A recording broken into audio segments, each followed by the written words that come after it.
Hi everyone, my name is Shira and I'm going to be a senior in college and I can't believe it.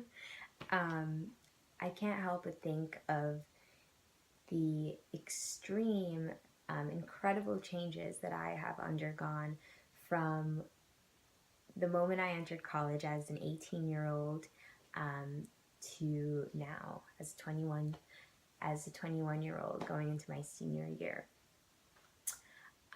The reason that I'm mentioning this transitional time is because I want to bring it to my main point of this presentation, which is why I believe that the drinking age should stay at 21, how it is. The reason that I feel that this is a topic that needs to be discussed is because there are a ton of propositions that are always made in lowering the drinking age. And it's always a topic of discussion among many, because many at 18 feel that if they are adult, they should be able to drink. And if they are old enough to fight for their country, then they should be able to have that freedom. Well, there are a lot of reasons why that's not the case, that 18 is not the ideal age, and that's what I want to share with you guys. So relating back to what I mentioned about my transitional time from 18 to 21, I wanted to mention this really informative piece of information, which was mentioned by Brickmeyer and Hemingway in the American Journal of Public Health in 1999. They said that alcohol consumption can interfere with development. And the reason that's important to understand is because when a teenager is 18 years old, their brain is not fully developed. Their frontal lobes are not fully developed. So when you expose them to alcohol, it could really disrupt all their natural processes. Not to mention that when you are 18 years old, you have more addictive behaviors. You could easily get addicted to substances like alcohol.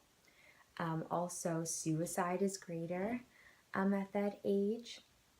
You could take dangerous risk taking. So basically, mixing alcohol with all the changes that you undergo at 18 is just not the greatest idea and would be medically irresponsible to be implemented.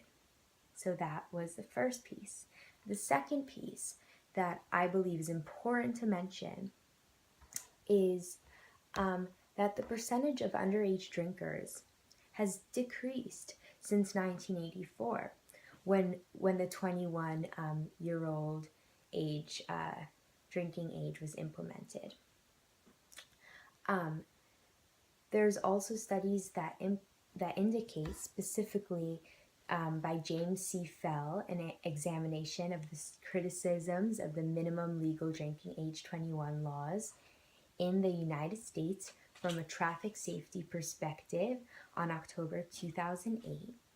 When the drinking age was set to 21, there were less underage drinkers. And as much as many people would say that it's the other way around, it's through history we saw this part since 1984.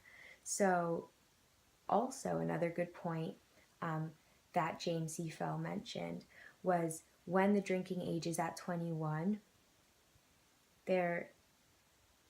individuals are less likely to excessively drink in their later 20s as well.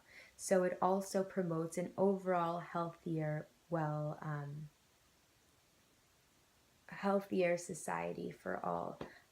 Obviously, excessive drinking is not a healthy way to live.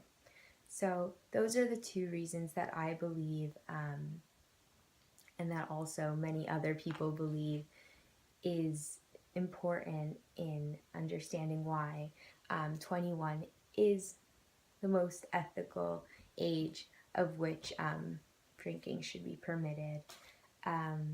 I think it's important noting, because obviously every 18-year-old wants to know that they could handle all the responsibilities that are thrown at them, and they could drink responsibly. But it, obviously it doesn't come to that. A lot of things are just science. A lot of things are just development. And so making that connection before with my college experience and how much I've changed to the evident development there is, it's important noting. So I hope you guys found this somewhat insightful and that you stay safe.